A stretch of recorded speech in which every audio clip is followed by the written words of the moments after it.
Hola queridos amigos, ¿cómo están? Espero que muy bien, están en la constelación María y el día de hoy estamos en un escenario distinto porque en mi casa básicamente había muy poca luz, así que preferí salir y al menos podemos disfrutar del entorno con plantitas. Les tengo que hacer un video sobre Kant y ese video es este. ¿Por qué?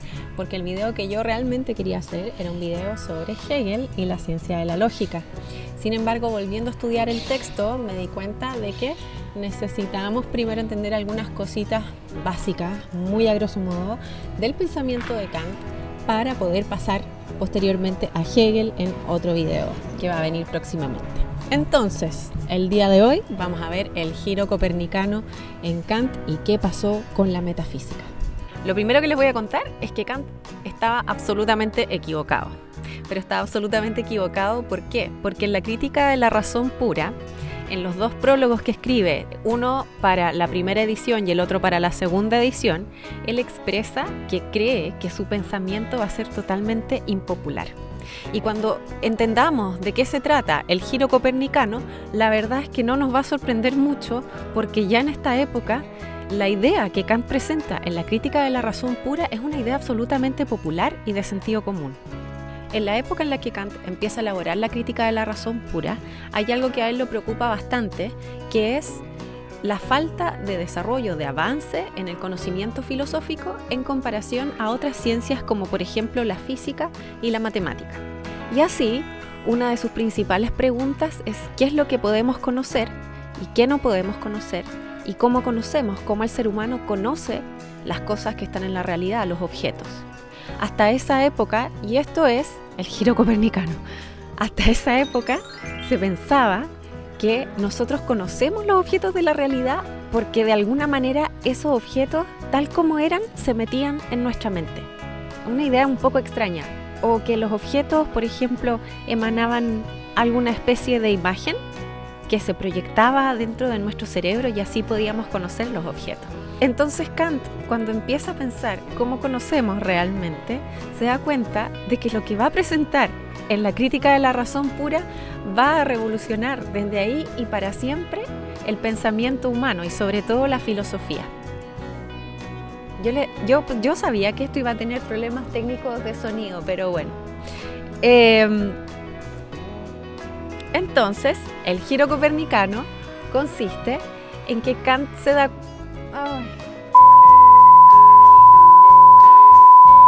Ya. Entonces, el giro copernicano que hace Kant... ¿Y por qué el giro copernicano? Porque Copérnico planteó que la Tierra no era el centro del universo, sino que el Sol estaba al centro del sistema solar. Entonces por eso el cambio es tan revolucionario, tan fuerte lo que plantea Kant que él mismo le llama una revolución copernicana. Y en términos sencillos, ese giro copernicano que propone Kant es que nosotros conocemos los objetos, conocemos la realidad, pero tal como es nuestra mente. Es decir, nosotros no tenemos un acceso puro a los objetos, sino que nosotros los observamos, los entendemos y nos aproximamos a la verdad de esos objetos a partir también de la verdad de cómo funciona nuestra mente. Y no solo cómo funciona nuestra mente, no solo cómo funciona nuestro entendimiento, sino también cómo funciona nuestra capacidad perceptiva. Entonces, esto que nos puede parecer súper lógico actualmente, en esa época fue sumamente revolucionario. Ya la idea de que nosotros podíamos tener acceso a una realidad no mediada por nada, sino que la realidad estaba ahí y simplemente nosotros la captábamos y conocíamos todo tal como era en verdad, eso se radicó luego del pensamiento de Kant en la crítica de la razón pura. Así que si crees que en la vida todo es relativo y que todo depende del punto de vista y de la perspectiva o del método con el que estés estudiando algo, eso se lo debes a el señor Kant.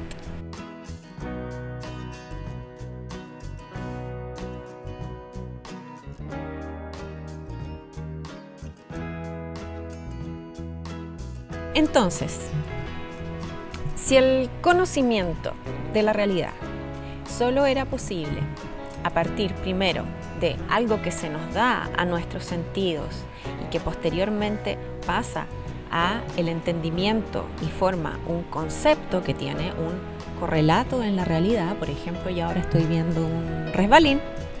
Entonces yo estoy percibiendo a través de mis sentidos un resbalín, lo estoy viendo, y esa percepción, que es una percepción de una cosa que puede ser múltiple, pero yo la estoy recibiendo como algo sumamente acotado, gracias a que mi percepción funciona de esa manera. Pasa posteriormente al entendimiento a través de la imaginación, que es algo que yo le reclamo a Kant, y otras personas más importantes también le reclaman a Kant, que es algo que no trabajó demasiado, aunque todavía no he leído la crítica del juicio, sino que al menos en la crítica La razón pura, Kant menciona la imaginación como una facultad mediadora entre la sensibilidad y el entendimiento, que hace que aquellas cosas que estamos percibiendo las podamos finalmente conceptualizar. Entonces el concepto resbalín, en el caso de mi ejemplo, se compondría, se sintetizaría con esta percepción de resbalín que estoy obteniendo a través de mi aparato sensitivo. Esto que nos puede parecer muy bonito y que para Kant aseguraría que por fin la filosofía, casi se me cae el computador, y que para Kant aseguraría que por fin la filosofía podría salir de la oscuridad especulativa en la que estaba. ¿Por qué la oscuridad especulativa? Porque en ese minuto la metafísica, por ejemplo, estaba muy ocupada del problema de Dios, de la existencia de Dios, del alma y del mundo en cuanto a su origen. Y estaba muy atrapada en esos problemas. Problemas que, sin embargo, Kant no desdeña en absoluto. Son problemas que Kant reconoce que la razón tiende a aspirar a resolver. Necesariamente nuestra razón va a ir a preguntarse por esas causas ultimísimas de las cosas que está percibiendo, experimentando en el mundo. Sin embargo, a pesar de que Kant reconoce que la razón inevitablemente va a hacer eso, va a decir que el único conocimiento posible es aquel conocimiento que les acabo de explicar, que es el conocimiento que proviene exclusivamente de esa síntesis de aquello que yo obtengo a través de mi sensibilidad y que posteriormente en el entendimiento se forma un concepto. Por lo tanto, todos estos conceptos metafísicos en torno a Dios, el alma y el mundo van a pasar a formar parte de las preocupaciones en torno a la fe, pero no a las preocupaciones científicas. Ahora hay aquí algo importante, que es la idea de que Kant quiere pensar en una filosofía que se parece mucho a la ciencia, ¿sí? Una filosofía con una inspiración científica muy fuerte. Y es por eso que su idea del conocimiento es una idea de conocimiento empírico, que solamente se puede obtener a partir de la experiencia de la realidad con los objetos directamente. Y ahí estornudó un señor que está trabajando en la construcción del lago. Entonces, como les cuento, Kant sí tenía mucho respeto por el pensamiento sobre estas ideas, pero no así por el conocimiento que se podía extraer de estas ideas, porque eran simplemente ideas vacías y que además, al hacer el ejercicio del pensamiento sobre ellas o intentar conocer algo sobre ellas, uno inevitablemente iba a caer en contradicciones. No lo mismo pasaba como, por ejemplo, con una ciencia que se puede considerar abstracta y que no depende de nada empírico, como es la matemática. La matemática tiene convenciones que todos aceptamos, no hay ateos de la matemática ni fervientes creyentes de las matemáticas.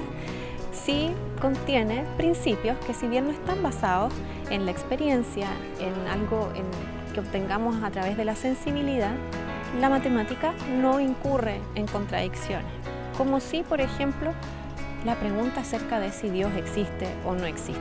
Entonces, no solamente el estudio de el mundo, Dios y el alma sería un estudio infructífero, porque a partir de él no se puede tener conocimiento, ya que para Kant el conocimiento es algo que necesariamente tiene que tener un correlato empírico, sino que también cualquier pensamiento, cualquier reflexión en torno a estas ideas va a hacer llegar a la razón necesariamente a contradicciones.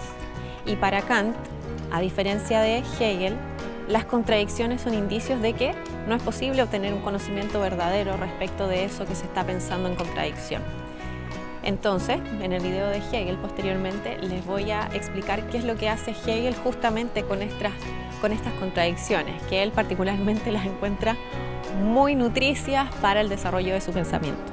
Y así, de manera muy sintética y espero lo más clarito posible, les explico lo necesario para entender posteriormente a Hegel, lo necesario en Kant para entender a Hegel. Primero, el giro copernicano. El giro copernicano en Kant refiere a que entonces no conocemos las cosas tal como son, sino que conocemos las cosas tal como somos nosotros. Segundo, que la metafísica es una empresa totalmente infructífera, ya que estas ideas no tienen un correlato empírico, es decir, no tienen un correlato en la realidad de la que nosotros podamos obtener el material para construir un concepto, para construir verdadero conocimiento.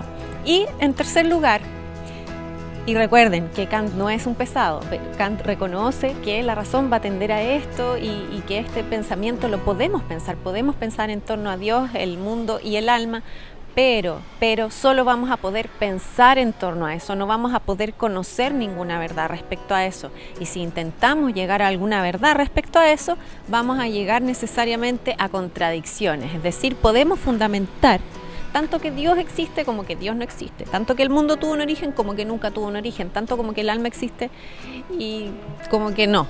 Entonces, todo eso se puede fundamentar.